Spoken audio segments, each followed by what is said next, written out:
പീഡിപ്പിച്ചത് ചുമ്മാ ഒരു രസത്തിന്. ദിലീപ് പരമപരിശുദ്ധൻ. അങ്ങനെ പ്രതീക്ഷിച്ചതുപോലെ ഭയപ്പെട്ടതുപോലെ തന്നെ സംഭവിച്ചു. നടിയെ ആക്രമിച്ച കേസിൽ 8ാം പ്രതിയായ നടൻ ദിലീപിനെ കോടതി വെറുതെ വിട്ടു.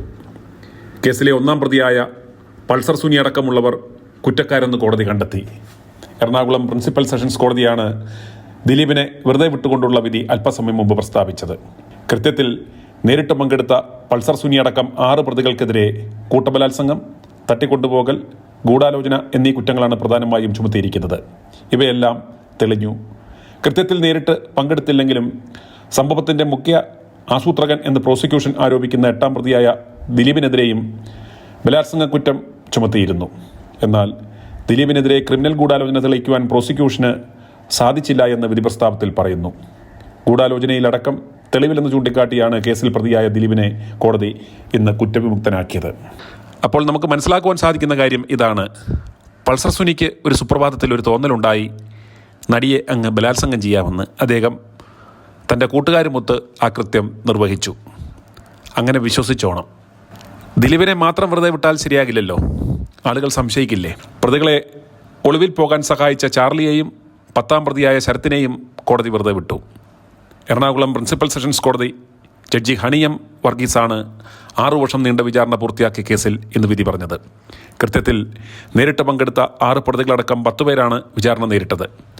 ആക്രമിക്കപ്പെട്ട നടിയോടുള്ള വ്യക്തിവിരോധത്തെ തുടർന്ന് ബലാത്സംഗത്തിന് കൊട്ടേഷൻ കൊടുത്തുവെന്നാണ് ദിലീപിനെതിരായ കേസ്.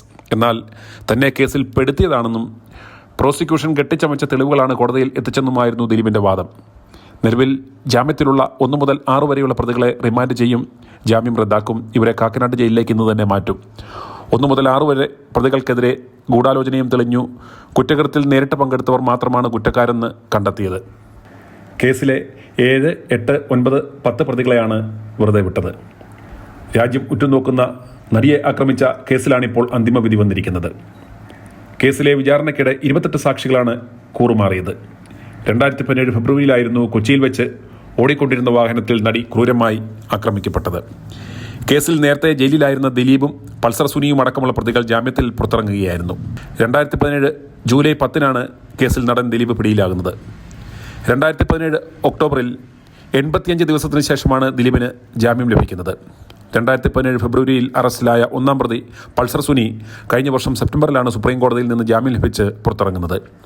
2019-ലാണ് കേസിലെ വിചാരണ നടപടികൾ ആരംഭിക്കുന്നത്. 261 സാക്ഷികളെയാണ് വിസ്തരിച്ചത്. 1700 രേഖകളാണ് കോടതി പരിഗണിച്ചത്. കേസിലെ 3 പ്രതികളെ മാപ്പുസാക്ഷികളാക്കി. പോലീസ് ഉദ്യോഗസ്ഥനായ അനീഷ്, വിപിൻലാൽ, വിഷ്ണു എന്നിവരെയാണ് മാപ്പുസാക്ഷികളാക്കിയത്. കേസിലെ 2 പ്രതികളായ അഭിഭാഷകൻ രാജു ജോസഫ്, അഭിഭാഷകൻ പ്രതീഷ് ചാക്കോ എന്നിവരെ ജില്ലാ കോടതി വിട്ടയച്ചിരുന്നു. 2012 മുതൽ നടൻ ദിലീപിന് തന്നോട് വിരോധമുണ്ടായിരുന്നുവെന്നാണ് ആക്രമിക്കപ്പെട്ട നടി വിചാരണയ്ക്കിടെ കോടതിയെ അറിയിച്ചത്.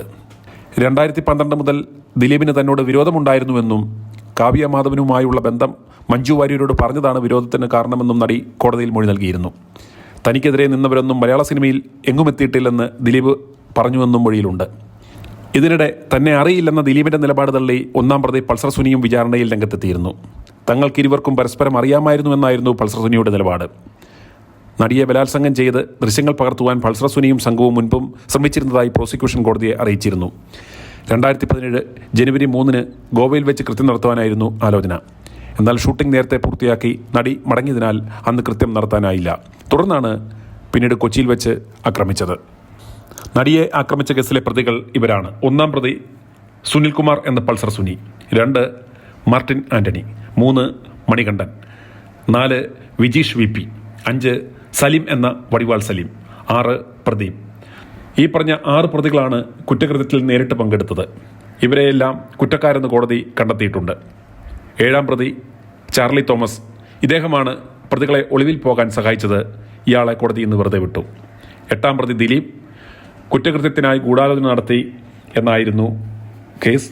ഇദ്ദേഹത്തെ കോടതി വെറുതെ വിട്ടു. 9ാം പ്രതി സനിൽകുമാർ പ്രതികളെ ജയിലിൽ സഹായിച്ചു എന്നായിരുന്നു പരാതി.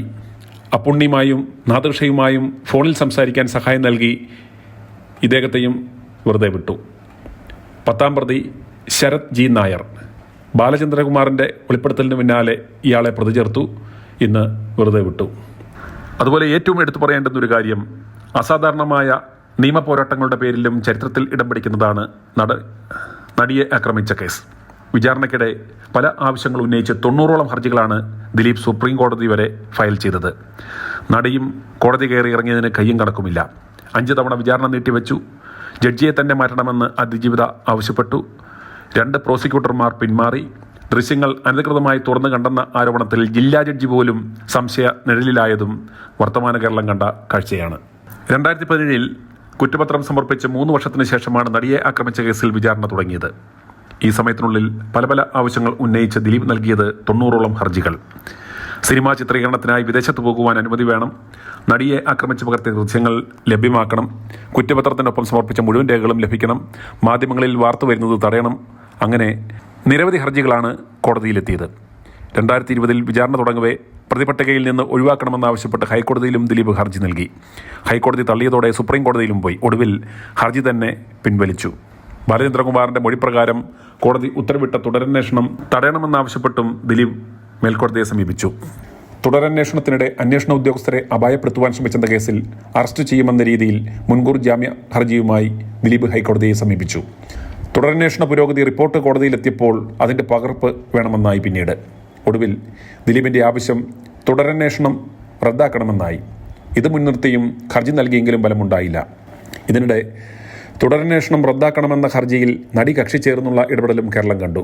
അങ്ങനെ മൊത്തം 90ഓളം ഹർജികളാണ് വിചാരണ വേളയിൽ ഉടനീളമായി ദിലീപ് നൽകിയത്. അതുപോലെ നടിയുടെ ആവശ്യപ്രകാരമാണ് വനിതാ ജഡ്ജിയെ തന്നെ കോടതി വിചാരണയ്ക്ക് നിയോഗിച്ചത്. സാക്ഷി വിസ്താരം തുടങ്ങി 8ാം മാസം ജഡ്ജിയെ മാറ്റണമെന്നാവശ്യപ്പെട്ട് നടി ഹൈക്കോടതിയെയും സുപ്രീം കോടതിയെയും സമീപിച്ചു. ദിലീപ് കോടതികളെ സമീപിച്ചപ്പോഴെല്ലാം തടസ്സ ഹർജിയുമായി നടിയുമെത്തി. മെമ്മറി കാർഡിന്റെ ഹാഷ് വാല്യൂ മാറിയതിൽ സ്വതന്ത്ര അന്വേഷണം ആവശ്യപ്പെടുകയും ചെയ്തു. ഈ ഇടപെടലിലാണ് കേസ് ആദ്യം പരിഗണിച്ച ജില്ലാ ജഡ്ജി പോലും സംശയനിഴലിലായത്. ഒടുവിൽ പ്രസ്തുത അന്വേഷണ റിപ്പോർട്ടിൽ കാർഡ് 3 തവണ തുറന്നതായി സ്ഥിരീകരിച്ചപ്പോൾ IG റാങ്കിലുള്ള ഉദ്യോഗസ്ഥൻ അന്വേഷിക്കണമെന്നായി ആവശ്യം. ഇത് മേൽക്കോടതികൾ നിരസിച്ചതോടെ തന്റെ സ്വകാര്യതയ്ക്ക് ഭീഷണിയെന്ന് ചൂണ്ടിക്കാട്ടി രാഷ്ട്രപതിക്ക് കത്തയക്കാനും മടിച്ചു നിന്നില്ല നടി. ദിലീപിനെതിരെ തെളിവില്ലെന്ന മുൻ DGP ശ്രീലേഖയുടെ പരാമർശത്തിൽ ശ്രീലേഖയ്ക്കെതിരെ കോടതിയലക്ഷ്യ ഹർജിയും നടി നൽകി. 5 തവണയാണ് കേസിൽ വിചാരണ നീട്ടിവെച്ചത്. കോവിഡിനെ തുടർന്ന് വിചാരണ നീണ്ടതും ബാലചന്ദ്രകുമാറിന്റെ പരാമർശത്തിലുള്ള തുടരന്വേഷണവുമെല്ലാം കാരണമായി.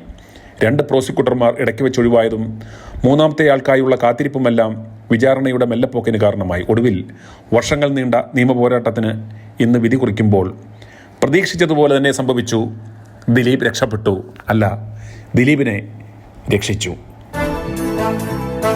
i2i News, an eye for truth.